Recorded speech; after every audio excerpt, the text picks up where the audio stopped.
right, folks, this is how it's going to go. I'm going to invite the next team on the stage. I'm only going to mention where they're from. Teams, if you can hear me, the clock is on your left, and at 2.5 minutes, I will cut you off, and then you'll have 5 minutes for question and answer. At 5 minutes, I'll cut you guys off, so everybody gets the same amount of time. Our first finalist, and why don't you guys play a simple game? How much sense does the name make? See if you can guess the business they're in by the name of the company. Because if you can, that's a great name. If you can't, it could still be a great name, but it's better, in my opinion, if the name says something about the company. The first team comes from Indonesia, and the name of the firm is Urbanhire.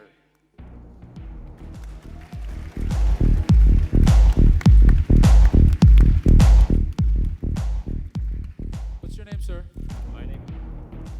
My name is Benson. Benson, are you ready? I am ready, very ready. Would you like a round of applause or a cheer from the audience? Come on, audience, hello, Istanbul. Woo! Get this going. Go for Benson. Thank you. Now, we're not going to start the time until I say start the time, okay? Okay. So you relax now. We're going to do a 1-2 pitch, 1-2-3 pitch, okay? You're going to give him a 1-2-3 pitch, okay? 1, 2, 3, pitch. Urbanhire is an online recruitment marketplace platform for Indonesia and Southeast Asian markets. Inspired by ZipRecruiter in the United States, it is not just a job portal. Employers have a dashboard that allows them to create customizable career pages and post jobs everywhere. Their social media, website, and different portals. These applications are then pooled and processed with their team members so that they can select it more effectively. Candidates then find these good jobs from different portals, including Urbanhire's own meta search aggregator, where job seeker preferences can be saved and matched using algorithm. We're an early stage company. We started coding in January. We raised 100K in Feb. We launched in May, and we're currently in the middle of an 800K seed round, in which 400K we have allocated and looking to close before November ends. Using organic growth strategies such as content marketing and search optimization, we continue to add companies on our platform. Right now, we have 834 companies and have processed over 25,000 applications. We're instantly monetizable. Even though our monthly recurring revenue is still nominal, it has grown 95% month on month for the last average of the last 4 months.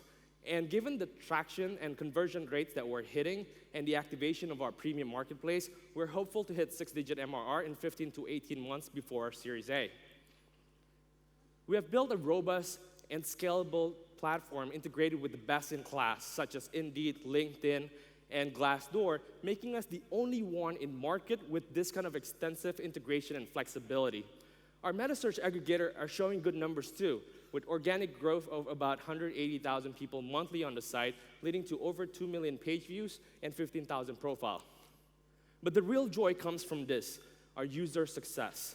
Take Jojonomic, for example, one of the above companies, a fast-growing software company in Indonesia, hiring at any one time 10 open positions in a market where talent crunch is the biggest threat of growth. They're coping solely on Urbanhire, embracing storytelling using pictures and videos and benefiting from our distribution to actually get more and better talents.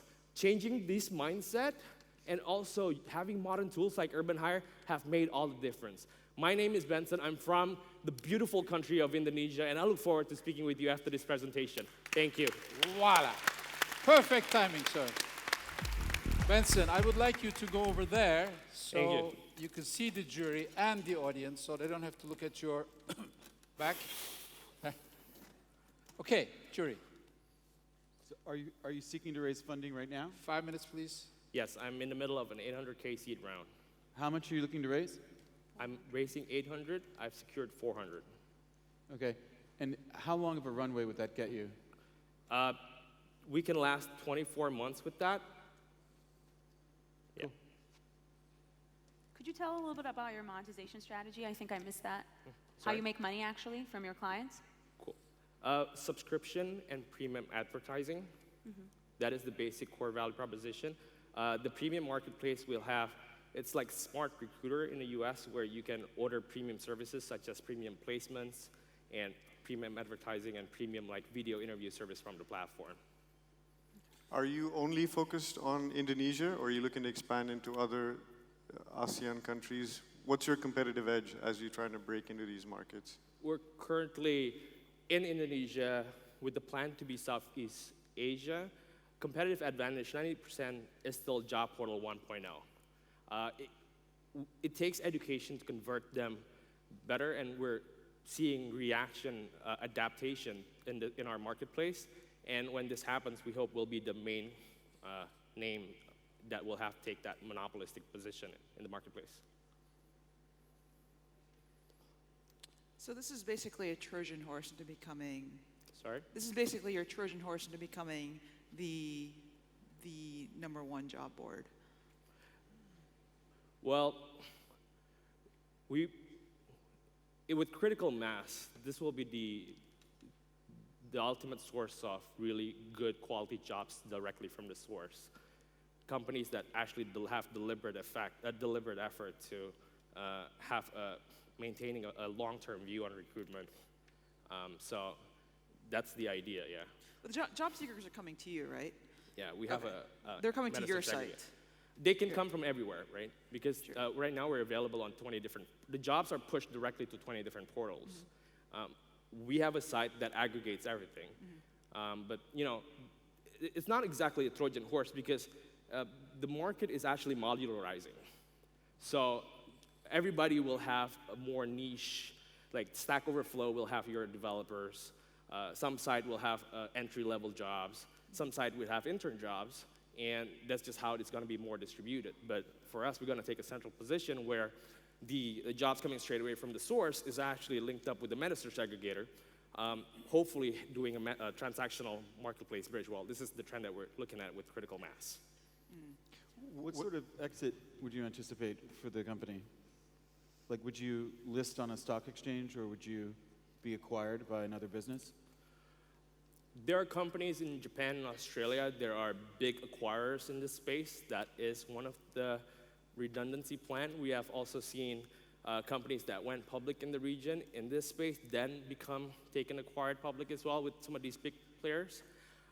One of our investors have sold companies to these guys as well, so it is within the view.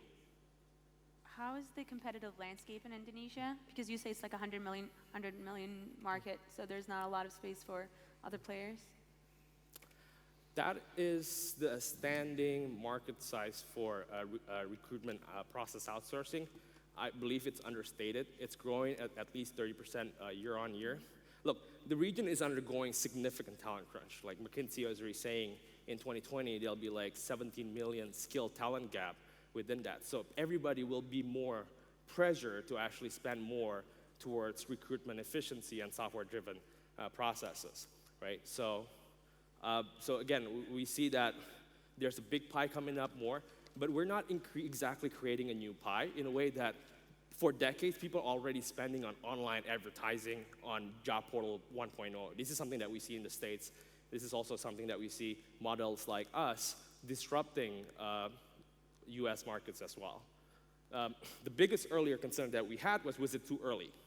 But then what we look into the responses is because the need and the competition for talent is so rife, so big, that people are actually responding to it very nicely. Can you explain why you wouldn't want to be the ultimate job board? You earlier said that. I was a little bit confused by that. You earlier said, I don't want to be the #1 job board. Why not? I think, look, it's not exactly a conflict, if you may, because people are finding their candidates from different channels. We just give them maximum flexibility control for both sides of the equation, right? And that's exactly it, because I'm not trying. Okay, sure. Yeah. Let me put it this way. We're not trying to be a job portal, but then job seekers are also faced with 10 different job portals. There's a value proposition in actually aggregating a search platform rather than for them going to 10 different portals into one. And this is also a market where we can't just focus on just like software, like Lever, for example, because it's not going to be scalable. People still need job distribution channel as another option, even if they're not as flexible with their own channels. All right, Benson, thank you. Thank you. Oh, it's not man. I just wanted to shake your hand, man. Thank you very much. Thank you. All right, 2 chairs this way, 2 chairs that way.